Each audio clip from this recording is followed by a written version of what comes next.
मीरा भाईंदरमधनं बातमी आहे. भाजपनं मुलीला तिकीट नाकारताच आईला हृदयविकाराचा झटका आला. मीरा भाईंदर महानगरपालिकेसाठी भाजपकडून श्रद्धा बने यांना उमेदवारी दिली जाण्याची शक्यता होती, मात्र आता पक्षानं त्यांना तिकीट नाकारलं. हा धक्का सहन न झाल्यामुळे श्रद्धा यांच्या आई आणि माजी महिला जिल्हा अध्यक्ष वनिता बने यांना हृदयविकाराचा झटका आला. त्यामुळे मीरा भाईंदरमध्ये राजकारण पेटलंय. मी खूप म्हणजे जरी वयाने मोठी किंवा अनुभवाने मोठी असेल ना, तरी पण मी आव्हान काय करू शकते, कारण माझ्यावरच जे काही घडलं माझ्याबरोबर ते इतरांवर घडू नये, बस मी एवढंच सांगते. मी माझं दुःख झेलते आहे किंवा झेली नाही, पण आम कार्यकर्त्यांना कुठेतरी न्याय द्या.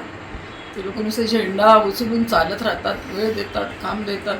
मी स्वतः नोकरी करणारी, मी शिक्षिका आहे. मी माझ्या आल्यानंतर माझा घरचा वेळ, माझ्या मुलांचा एक एक क्षणाचा वेळ मी आज पक्षासाठी दिलेला आहे.